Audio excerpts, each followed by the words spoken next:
What the heck is Formula One? Pole position, strategy, yachts and parties, safety car, Ferrari. beautiful corners. Oh, right, okay. There's a car in front of you. Try and overtake it. Oh, I hate you so much. Hello, you fools. Welcome back to another Formula Fools podcast. My name is David. Usually I'm joined with the beautiful Skin. However, he's not with me today. He's actually just in the next room, but I'm recording this intro on my own. You will hear from him in this episode, but not for the intro. If you are a We Got the Chocolates fan, then you will have seen we've put out a collaboration podcast with We Got the Chocolates with We Got the Chocolates. That podcast was basically a little summary of our Melbourne trip, mainly focused around some of the questions that Lee had visiting the F1 for the second time and really starting to experience the F1 for himself. So we did a collaboration with them, and that is live on YouTube if you want to go and see that, or on Spotify, Apple Podcasts, whatever. We'll put links in the description so you can go and find that episode in full. Right now, you're going to hear a segment from that episode. So you're going to hear a few questions from Lee, a few answers from me and Skin, and a little funny back and forth from the three of us. So let's get into it.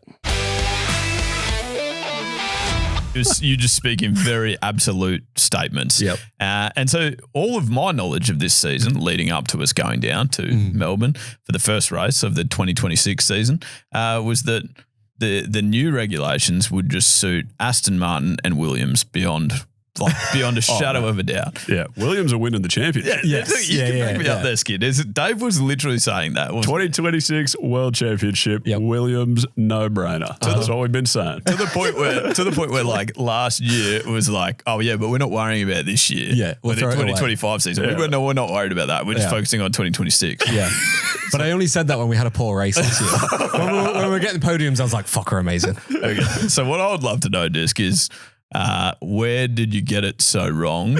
Okay. And you're like that. You're obviously a very passionate Williams man, but Yes. you also threw up Aston Martin and even Yeah. to Blind Freddie, which is me in this occasion. Yep.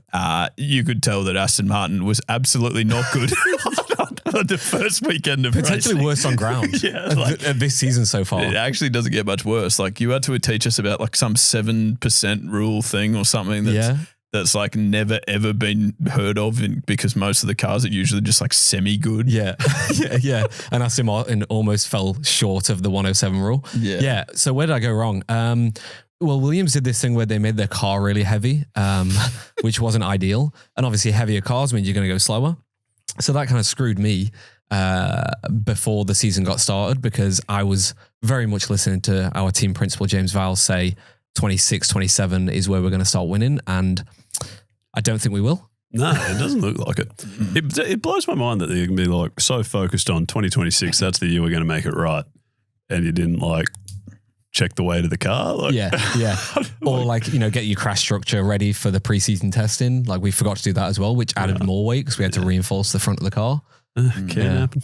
Yeah. I just feel like it would be really hard to justify your job too. Like I assume that you're saying you're listening to James Vowles and he's putting that out to everyone, every Williams fan saying like, be patient, 2026. And then to start like that is like, okay, so Well, in his defense, he was saying 2026 or 27. Yes, So, true. mate, you never know. Exactly. Fucking World Exactly. Championship next year. So that's it. 2027. I'm predicting it now. We're winning. And by we, I mean Williams, obviously. like a genuine question, because obviously I am unsure how it works. I hear you talk a lot throughout the year about upgrades and things like that. Yep. Like how bad is starting badly? Like are you looking at it and going like, well, that's irreparable? Yes. Yeah, very much so. Overweight car is usually very difficult to grow out of throughout a season. It usually takes a major upgrade with a chassis or something like that. So essentially, I have given up on supporting Williams this year. I'll still support them if we get if we get 1 point. I'll be celebrating with my shirt off. This is the theme of this episode, and I'll ask this many times. What F1 is just so. Why is everything so complicated? Like if I rock up to the airport and they go, "Hey mate, a bit overweight," I take some clothes out of the suitcase and it's fixed. Like why can't someone just go do that? Yeah. Not take clothes out of the car, but That would be weird. I don't know. I this is the kind of the thing about the podcast is I can give you all of the knowledge I have but I'm not a professional engineer. Otherwise, I would probably be working for Williams trying to fix that fucking car. So yeah, I can't answer that question because I genuinely don't know. I don't know how they screwed up so badly. Okay. Yeah. The Aston Martin thing, though. Oh yeah, that is the most shocking surprise I think for everyone this year, that they have started so poorly. And Adrian Newey, the ex-team principal now and lead and like aerodynamicist, who is a genius and has been designing cars since the mid-70s. He just fricked it. That's the biggest shock. He fricked the rules and just did not make a good car. And also Honda made a very bad engine. So right. So you think he didn't do a good job? Because well, I think it's all round. I think all round they've just done a poor job, which is why he stepped down as TP. Right. Team principal. Okay. Because I kind of, you were saying like a lot of their issues where they started too late. Like they hired him as TP sort of 12 months later than everyone else had already started working on their car. Yeah. Or whatever. So I assumed like the aerodynamics of their car at least must have been pretty nice and something else was going horribly wrong under the hood. Well, yeah, the main thing that's going wrong is the engine. The engine is just too slow. It's causing too many vibrations, so they can't run it on at full speed. So that's like the main issue. So we kind of can't judge the aerodynamics because of that. But also it doesn't look like it is that aerodynamically sound, even though preseason testing, it looked like I put a photo up on my story and I was like, people need to watch out. Like this looks like a machine. Right. But it's just not. Oh, I mean, I guess it is a machine. Yeah. It's not a good one.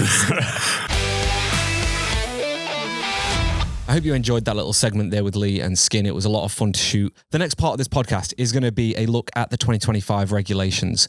Lee asked some questions there about these regs and about why Williams have fricked it so much, why Aston Martin have fricked it so much. So what I wanted to do is have a little throwback app for you guys and show you guys our kind of look into the 2026 regulations from mid-2025. So perspectives might be a little bit off. I might still say that Williams is going to dominate. I'm wrong about those things. I hope you enjoy the rest of the episode and let's get into it. This week, we're talking about the 2026 regulations. Obviously, we are midway through 25, but 2025 has been a little boring. We've got the same cars, the same aero, tricks up and down the board, and the same, everyone is complaining about overtaking. Monaco this year sucked. Spa wasn't the best. We've had a few races this season that have been a bit boring because of the lack of overtaking. But don't worry, Formula One have apparently got a reset button, and in 2026, they will be hitting it. Yep, it's all happening. Getting a new formula, an entirely new formula next year with smaller, lighter cars. They've got new aerodynamics with dynamic wings and things of that nature. They've got an engine that is half electric, or a power unit, sorry. Power unit skin. Half electric, half engine. And I think they've got a couple other little tricks, like an overtake boosting button and fully sustainable fuels, as you do. Yeah. So, obviously. F1's going vegan. Just chuck that in there.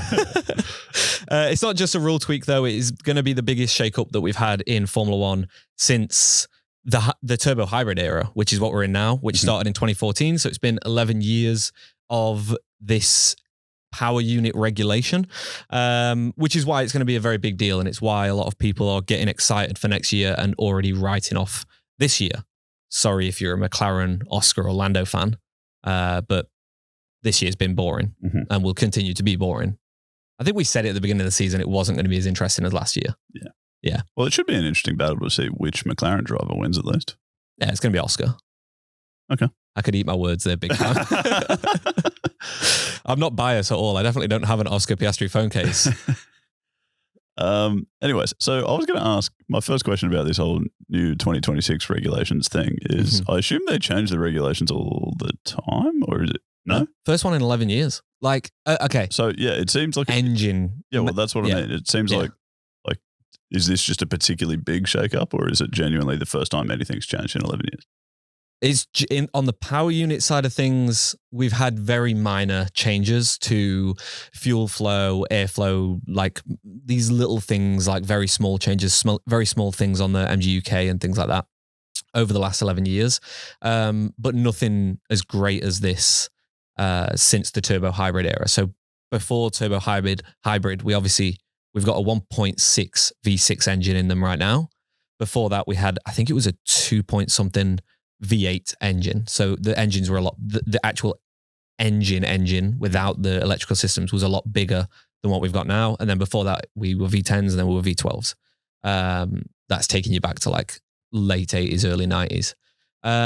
So yeah, it's the biggest shakeup we've had in terms of like changing the power unit for a very long time. We do have these from time to time, but to this extent, it's usually a 1 in 10, 15 years kind of thing. And it's just to keep up with new technology and to make sure that F1 is at the pinnacle of engineering across both an engine and a electrical point of view. But this has been their like stretch for a more sustainable formula and a more sustainable world is why these regulations have come in. But then in terms of the aerodynamics, we obviously had the big shakeup in 21.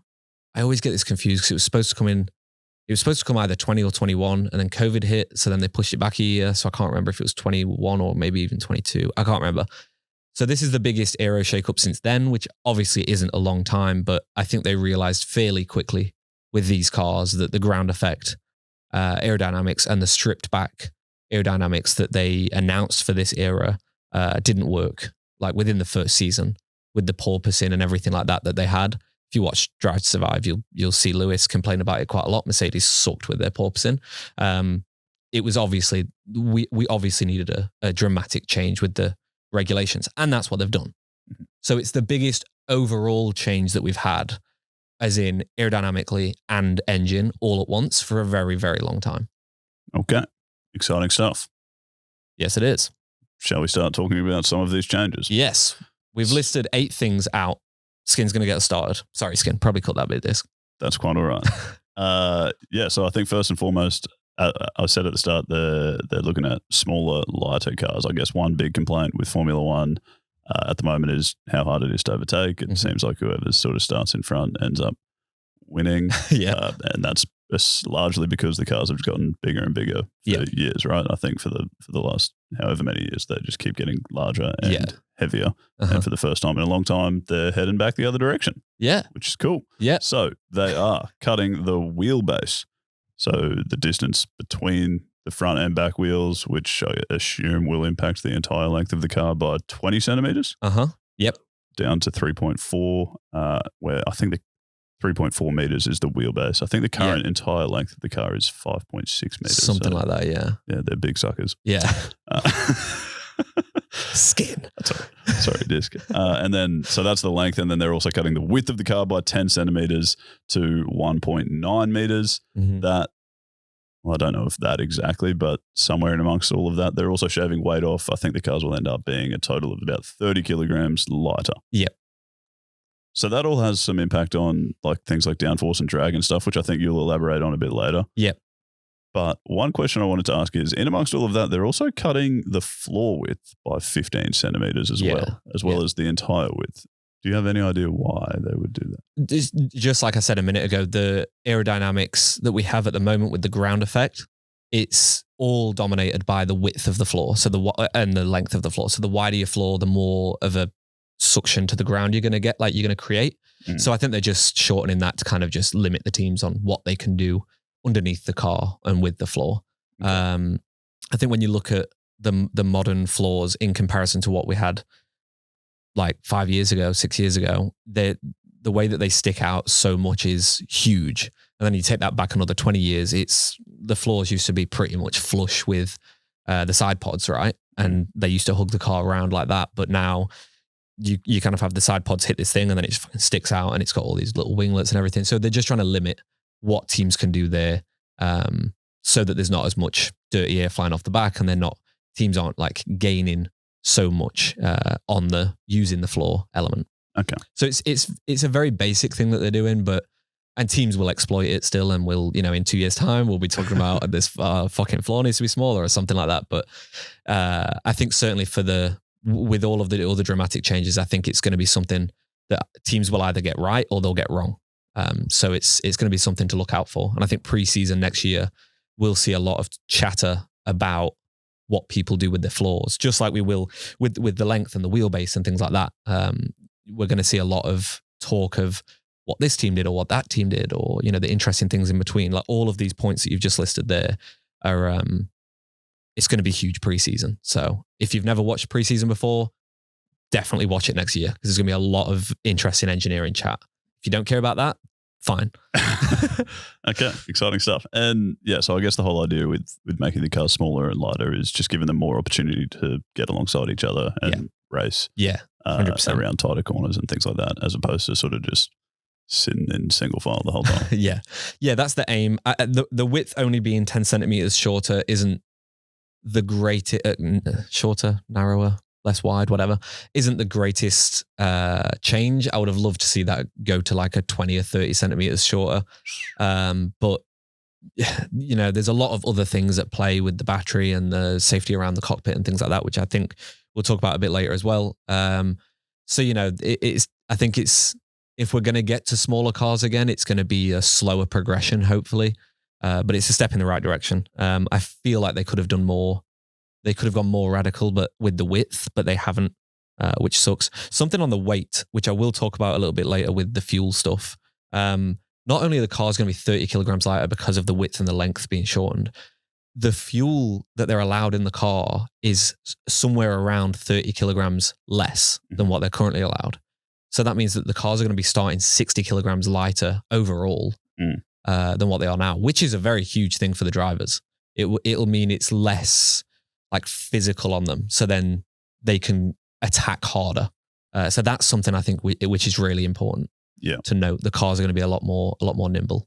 Yeah, okay, that's nice for the drivers. It also like should be huge for lap times. Like you hear people talk about how every kilogram is 0.2 seconds in lap time or whatever the hell it is. Yeah, but obviously there's a lot more to that in terms of how much power you've got. Exactly, and they're changing all of that as well. So it's not really quite that simple, is it? There's something else I'll talk about with the power unit as well that is going to impact lap times, or could impact lap times. So we'll get onto that in a little bit. But I'll move us on to aerodynamics. We are removing the DRS. If you're just listening and you're not watching on YouTube, I'm using air quotes because we're not really removing the DRS. They're not going to call it the DRS anymore. They're going to call it the Z mode and X mode. X mode is going to be low drag, more for your straight line speed. DRS. So essentially your front and rear wing will open a flap and allow air to flow through. Right. DRS. Okay. So they added DRS to the front and called it something different. And slightly changed it on the rear. So the rear at the moment is just the one element that lifts up. It's now going to be like the angled element and a flat element that lifts up. Mm-hmm. So it's two elements on the front, and I think it's two on the rear, and I think it's two on the front as well, which will angle up at the same time to allow airflow through the front wing to reduce drag. This is in an attempt to improve overtaking, which DRS was an attempt to improve overtaking, and it did. It allowed a lot more overtaking, but it looks snazzy, like it looks cool. Whether or not it's going to dramatically improve what we get racing wise, it should cut the drag on the front end, so you don't get as much front end washout down the straights, I guess. But the moment you close it, I think the limitation to this, and obviously there's a lot smarter people working on it, and they will have done simulations on this, is that the moment you close it, I think the difference in drag once it's closed versus the drag reduction when it's open, I think that difference in downforce level is going to be way more dramatic than what we see right now, because you've got two moving elements. Mm-hmm. So potentially we could see at the end of a long straight, they close they go for, sorry, let's use the new terminology. They go from the X mode to the Z mode. Mm-hmm. And they've got the full downforce effect in Z mode. I think we could see some people maybe under braking or maybe on turning, like losing the control of the car or struggling in the early stages of the season because that difference in downforce level from X mode to Z mode is going to be so much more dramatic than what we've got right now. So that's something to potentially look out for with the new regs. Okay. Couple questions here. Do you know how they're going to be allowed to use it? Will this be similar to DRS in that you can only use it if you're within a second of the car in front sort of thing? Yeah. Or is it? I don't think they've made it 100% clear. Could be wrong. Let us know in the comments.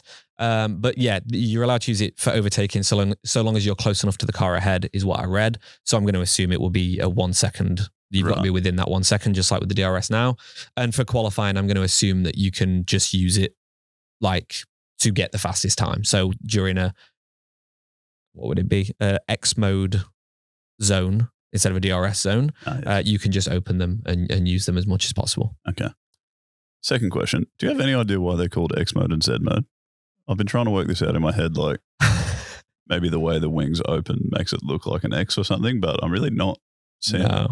I don't get it. Okay. I honestly, it's PR, it's marketing, isn't it? Like DRS has had such a bad name. There's so many diehard fans that don't like DRS that, since the ground effect era of the aerodynamics, people have been calling for DRS to be fully racked off. So I think that it's just a way of just saying, oh, look, it's not DRS. We actually got rid of DRS. Okay. Like, I think it's PR. I don't think it's anything more than that because it's DRS. Okay. Fantastic. All right. Next up, we have a manual override battery boost, which I think along with X and Z mode will essentially be sort of some sort of DRS type of thing as well. It sounds like they'll be able to use it when you're closely trailing a car in front of you, and it'll just give you more of an energy boost as opposed to, I guess, drag reduction. Yeah. So that's what they're billing it as. Okay. You can use it whenever you want. Oh. You can use it throughout the lap whenever you want. But the what they're saying is if you're going to use an overtake, or on the flip side of that, if you're going to try and defend against an overtake, you can use it as an extra power boost to give you more energy deployment from the MGUK. Okay. Right. Okay. You know what I'm saying? Sort of. But the whole point is that if you use it, if you're just going around and you're like 1.2 seconds off a car, and you're using it, and then the next lap you're 0.4 off the car and you've got no battery left, well, you've used it wrong because you've used it to catch the car, great, but you use the slipstream and the X mode or whatever to catch the car, and then use that while you're attacking. So I think that's more what they're trying to say there is like, it's going to make attacking more interesting if it's used correctly. Okay. But you can use it whenever you want. Gotcha. All right. Thank you. The explanation I read was about just sort of roughly how it works, I suppose, is that the energy deployment of say, the car in front will taper off after 290 kilometers per hour, reaching zero by 355 kilometers per hour. Yep. And then the following car can have this sort of override button and benefit from the MGUK override, which provides 350 kilowatts all the way up to 337 kilometers an hour. Yep. Yeah. So, yeah. Yeah. We used to have something called KERS back in the day. KERS was basically just this. It was an extra battery mode and you could use it. People used it for attacking. And we used to have this really fun little battery graphic, and it was literally like a AA battery on screen, and it would show when people were using the KERS and how much KERS they'd charged up and whatever. So anyone that used to watch F1 like 10 years ago, you'll know all about KERS. It's essentially that. So if you want to watch any videos on it that explain it easier, I think watching the old KERS videos explain it is different. It's slightly different in how it's going to be used and how it recovers energy and things like that. There's more regulations around it, but yeah, it's essentially KERS is what we used to have. Okay. But I love it. I think it's great. Yeah. Okay. Exciting. And so I feel like at the moment, like in racing at the moment, you already hear stuff about energy saving, like going around corners and things like that, and sort of letting people use more energy later with their car and trying to be a bit clever about that. Is this like similar to that, but just you essentially have more control over it with this button thing? Is that? Yeah, essentially. Perfect question though, Skin, because this leads me on to my next point, which is all about the power unit split, 50-50 combustion to electric. I'll go to this bit first, which I was going to finish with, but the major changes we've got with the power unit now is we're not going to have the MGU-H in 2026. We're going to have a bigger MGUK. So the MGUK in 2025 has 120 kilowatts, which is around 160 horsepower of power output. In 2026, it's going to be almost tripled to 350 kilowatts or 470 horsepower of power output. So basically what this overtake button does is it allows you to use this like extra power, like you said, with them speeds from 290 to 355 or 350 kilowatts to get you up to the 337 kilometers per hour. Yep. There's a lot of words being like abbreviations being thrown around. So that deployment is it basically is all coming from the MGUK. And so there's a lot smarter people out there that are doing a lot of maths. If you go and check out the YouTube channel, I wrote it down and I can't find it now. Engineering Explained, he did a great video on the 2026 regulation of power units. And in that, he explains that using this boost button continuously with all of the fuel flow and the airflow regulations that are going to be set for 2026, you could only, on a full charge, you could only use it for around 11 seconds because the actual battery size isn't going to change. So the battery stays the same, but the MGUK, so the battery powers the MGUK and the MGUK gives you the extra power with the button and just as you're driving as well. That's not going to change. So you could only run this theoretically on full power for 11 seconds. Meaning if you were to run it on the longest straight in F1, which is Baku, you couldn't even get halfway down the straight and you would run out of power if you were to run it constantly. So that's where we go back to MGUK and, this boost power management. It's going to be very important for drivers and for strategists and things before the race.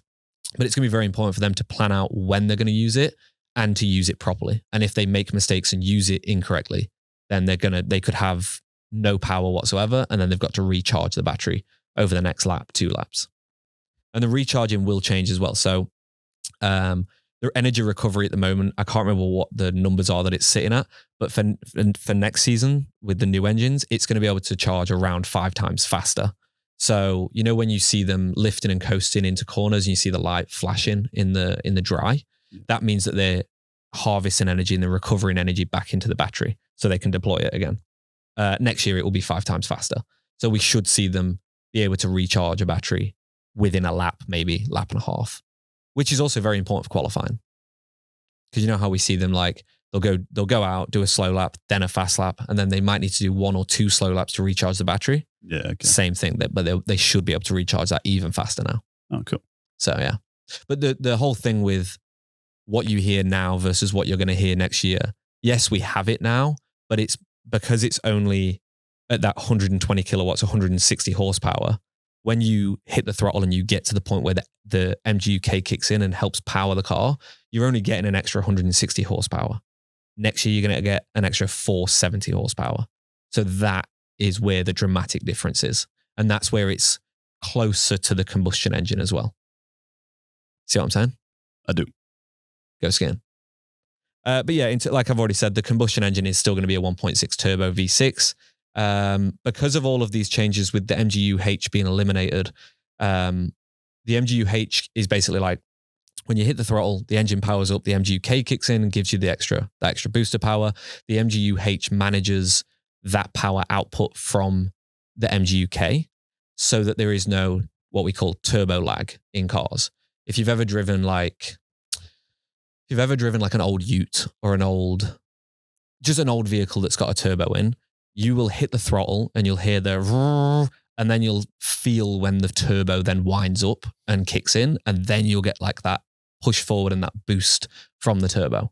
That little bit in between where you hear the engine revving before the turbo kicks in, that's what we call turbo lag. So it's the lag between your foot hitting the throttle and the turbo kicking in and giving you a boost.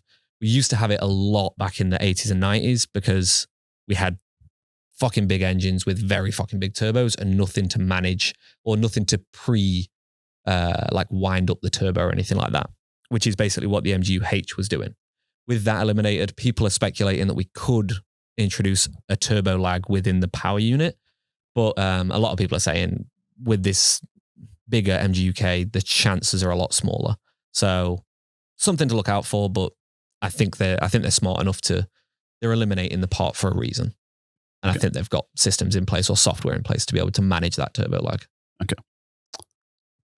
So this power unit will end up being 50% electric and 50% engine. Is that correct? Yeah, kind of. Yeah, essentially yes, but when you actually look at the numbers don't make sense because the horsepower from the engine is still I didn't write it down, but it was 800 and something horsepower or something like that. So then with the energy system being 470, when you look at them numbers, they're not the same numbers, so it's not 50-50. But the energy, the way that the energy is deployed from both, you get in my electric car and you feel the power of that when it accelerates versus a petrol car. The initial power is a lot quicker because energy from a electrical system can be powered quicker. Like that 0 to 60 can be quicker than a combustion engine. So like what they're basically saying is the power outputs and the way that the speed in which they're outputting is closer to 50-50. Right. Okay. What has it been closer to so far? Because we've been in this, what do you call it? Turbo hybrid era. Turbo hybrid era. So they've already had hybrid engines, but just not near 50-50 ocean. Well, yeah, because the power difference, like the 160 brake horse power from the MGUK in the current era versus the 470, it was so much lower. So I would say it would probably be like a 75-25 or 70-30 or something like that. Okay. This next one is cool, I think. So they're moving to 100% fully sustainable fuels. So I think the F1 has had a goal of net zero by 2030. Yes. Right? So they've sort of just been pushing towards generally fewer greenhouse gases and carbon emissions and things like that. And so their fuels are going to be made from any process that ends up being carbon neutral, essentially, is my understanding. So they'll be pulling carbon out of like waste or literally the air or algae, or they can essentially do whatever they want by the sounds of it, as long as it is sort of like within a few guidelines of being carbon neutral, not impacting like food crops and land use for food use and things like that. Yeah. As in like the waste going from the fuel factories can't pollute rivers and oceans and things like that, I think is what they're essentially saying as well. Right. Okay. So they're going to end up with 100% sustainable fuels is what they're calling it, which is exciting, obviously. But I guess I think the fuel used on track only accounts for like a very small percent. I think it's around like 1% of Formula One's total carbon footprint. Yeah.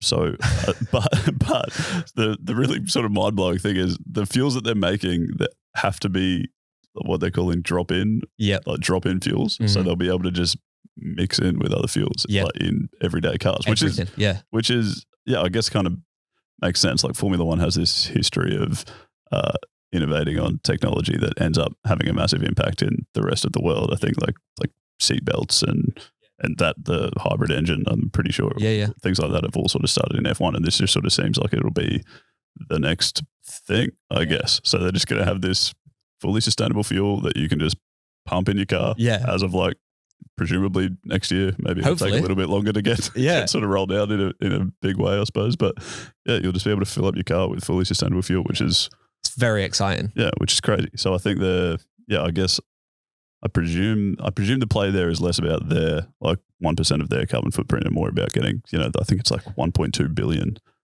combustion engine cars in the world. Yeah, that's exactly sustainable fuels. And that's the key is like they say net zero, but ultimately I think the goal is to just make the world not reliant on fossil fuels. So that's the main point is like, the cars going around the track is next to nothing on their carbon footprint, but flying around the world in private jets is a very fucking big thing, and flying all of them personnel around the world, but also us as fans and spectators driving or flying around the world to go and watch races. That has a huge impact on, like when we go to Melbourne, just think of how many hundreds of thousands of people or probably tens of thousands of people that are driving to Melbourne or driving around Melbourne, getting taxis, doing whatever, just to get to the race. Like that's the whole point is if we can make a fuel that we can eventually sell at the pump, like anyone that is attending the race has no reason to not use these fuels, and then help F1 in making the world a better place for the future. I froth it. I think it's amazing. It's been met with a lot of criticism by petrol heads that are like, it's not real petrol. It's fuel. It's still gonna fucking smell like fuel. Like it might be slightly different, but do you know what? It's fuel. We're not going to Formula E, and we're not going to be fully electric. So I froth it. I really like it. It sounds to me a lot like I don't know. I don't like when you go to buy a wedding ring and you've got the option between what is it, like mined diamonds or blood diamonds and lab grown diamonds. Yeah. And it like ends up being the exact same thing. Yeah. It's like they're all just pure carbon. And it's like just the process to get there. Exactly. That's exactly it. I suppose. Yeah, that's exactly it. Like the process to get there will be very different, obviously, but it is going to look and smell and feel and act like the exact same product. It's like when E10 fuel came out, right? Like a few years ago. I remember like like my dad's a mechanic, and I remember speaking to him on the phone and being like, is this E10 fuel good for your car? And he's like, it's fucking amazing for your car. Like, it's so much cleaner, it's so much healthier. But in the UK, there was a big like uproar, like, oh, I'm not putting E10 in, I'm only putting 95 in my car, and like all this shit. And it's like, it's actually like the same thing. It's just the process to get there is a cleaner process. So like this will just be another evolution of that. And once it eventually gets into road cars, it's just going to be, you know, it's going to make the biggest of difference. Like I bought an electric car because of carbon footprint and blah, blah. And there's going to be so many people fucking hating on me. Oh, electric cars actually contribute way more. But anyway, there was 10, 15 years ago, there was there was nothing in sight to say you could keep a petrol or diesel car and there will be a sustainable way of running that in the future. This is literally that sustainable way. Like you will still be able to have your Honda and just put a different fuel in it. And all of a sudden that is now, you're now running without using fossil fuels or without killing the planet. You're running you're running it in a very like earth friendly way. And I think that's amazing. I think that's what we need to be. That's what every form of motorsport needs to be striving for. But it starts at F1. Yeah. The other thing I found amazing about this is, so all the teams are going to work independently with whatever fuel provider they work with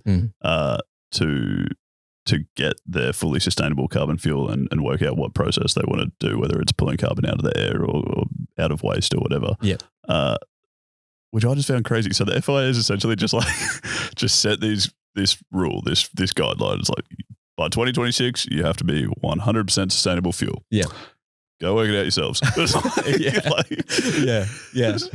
There's a lot of crazy. I think the FIA also have like a partnership with Aramco or something where they're doing some work, but I guess they're not. It doesn't sound like that's how the teams are getting their fuel. No.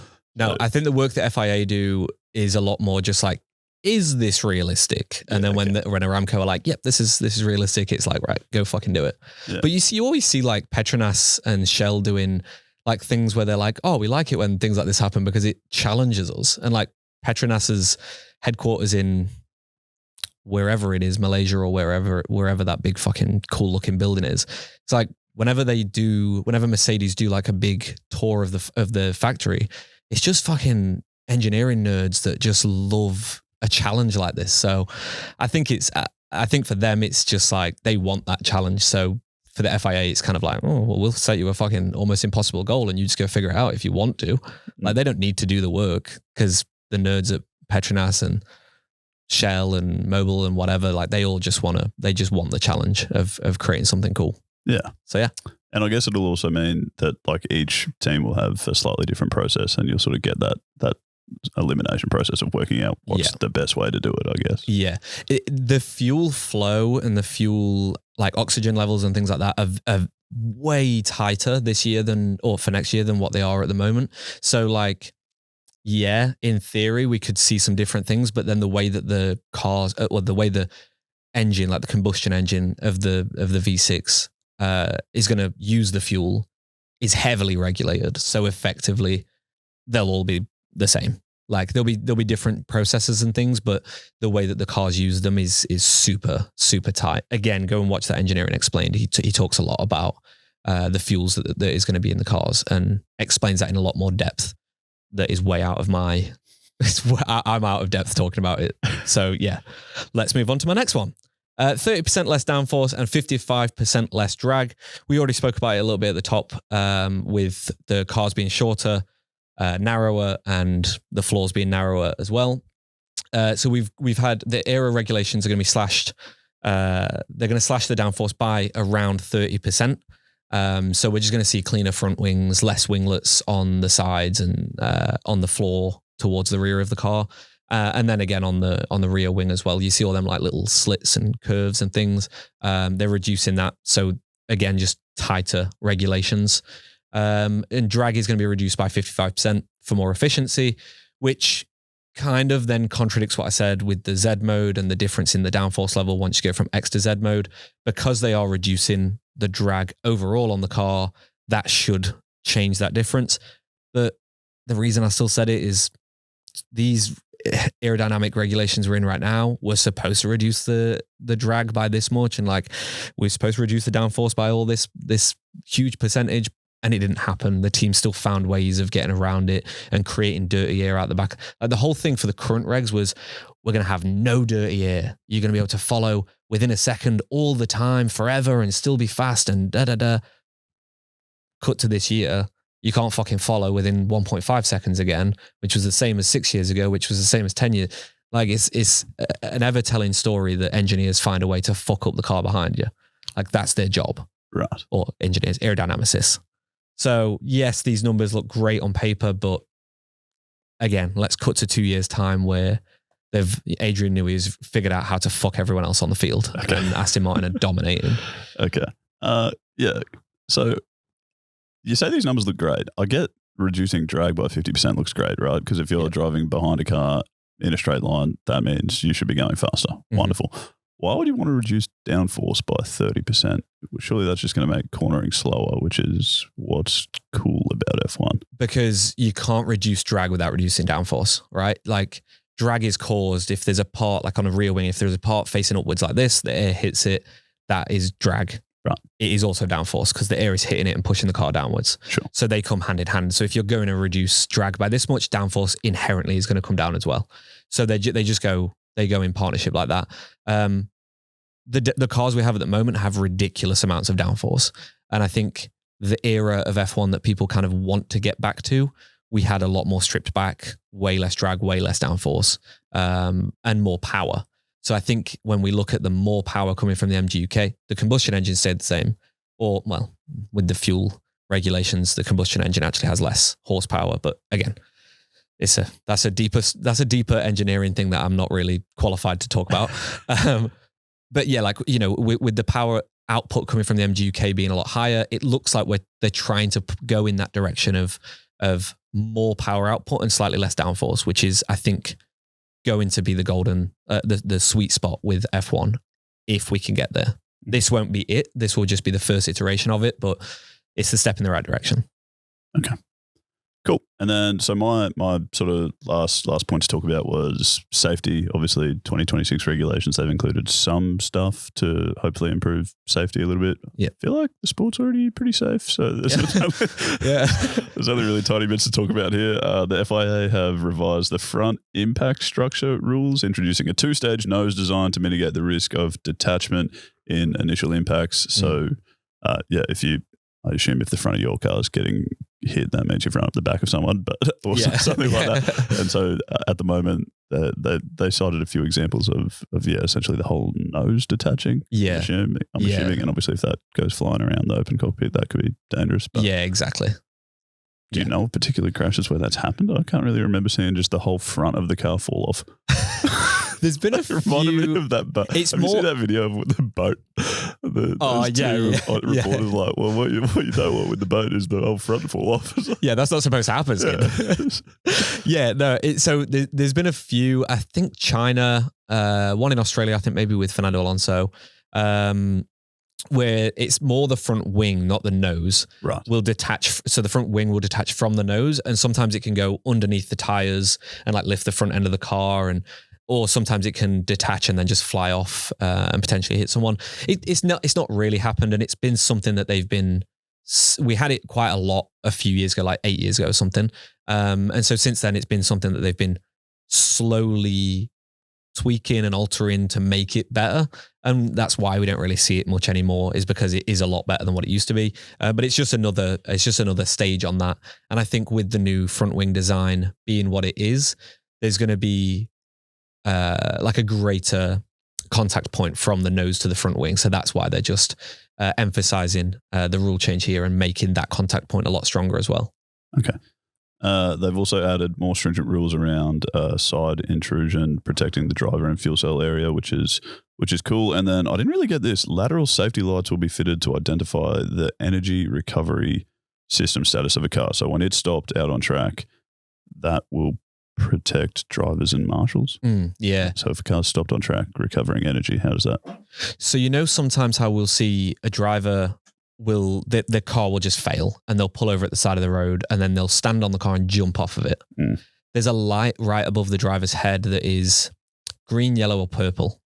Now I can't remember what state it is, but if it's yellow, you don't want to touch the car and the ground. You could get electrocuted and die because the energy system is still recovering. It's in a recovery state. The chance of it happening, I think, are fairly small, but like you could get injured is the whole point, because there is an active cell on the car that is harvesting electrical energy. And so the only contact points the car has to the ground is 4 rubber tires.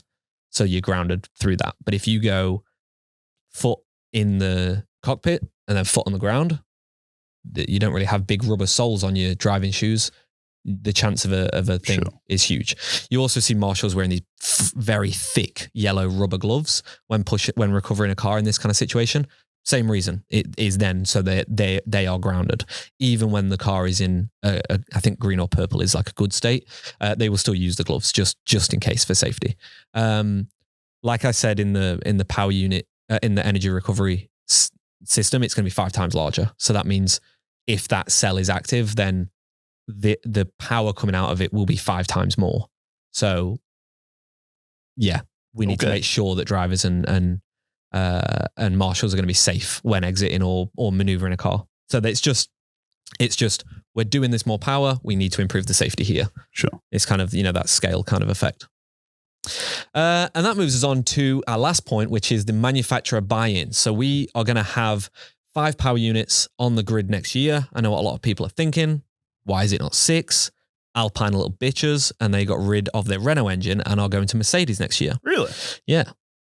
Huh, yeah. So they're not really a constructor anymore. They're just a customer like Williams and McLaren and Haas and all the other ones. So Mercedes are going to be the number 1 power unit with 4 cars or 4 teams on the grid being powered by Mercedes. It's going to be Mercedes themselves, Williams, McLaren, and Alpine. Ferrari are next up with Ferrari, Haas, and Cadillac. Red Bull are going to be Red Bull Ford. So it's going to be a Ford engine on the grid, and that's going to power obviously Red Bull and RB, Racing Bulls, whatever you want to call them. They'll probably change the name again next year. Honda are going to be powering Aston Martin. So Aston Martin are going to have their own independent engine for next year. That alongside Adrian Newey is going to be a fucking beast. If not next year, definitely for 27. And then Audi are coming into the sport and they will be powering themselves. So they'll be the 5th engine on the grid, which is the most engines I think we've had in quite a long time. I mean, not really because like the Alpine, but like it's interesting that we've got Ford are new to the grid. Honda are moving from Red Bull to Aston. So that's in the last, 9 years. They were with McLaren, then they were with Red Bull. Now they're with Aston. So that's going to be a big shift for them. And then Audi coming in is just a good shake up for the rules. And interesting that we've got Ford and Audi coming to the grid this year with all of these major engine changes. So these engine changes are obviously attractive to engine manufacturers. So hopefully that would mean we get more engine manufacturers in the future. Williams, let's say, they could do with, I don't know, like a Lamborghini engine in the back, something like that. That would be fantastic. And then we could win everything all the time. Yep. Very good disc. Just had to end on a Williams point. That's good. Well, thank you for listening to this bonus podcast episode that we did in collaboration with We Got the Chocolates. I hope that you've enjoyed it. I hope you've learned something about the 2026 regulations, and maybe it's answered a few questions, or maybe it's even brought up a few more questions about why they decided to do this with the regs, or how are we going to fix these regulations to actually make these cars work. But we're only about to enter our 3rd race weekend, which is Japan. So we will see you again next week, in a few days, actually, in like 3 or 4 days. We will see you for our Japan race review. Have a good one. Thank you. Goodbye.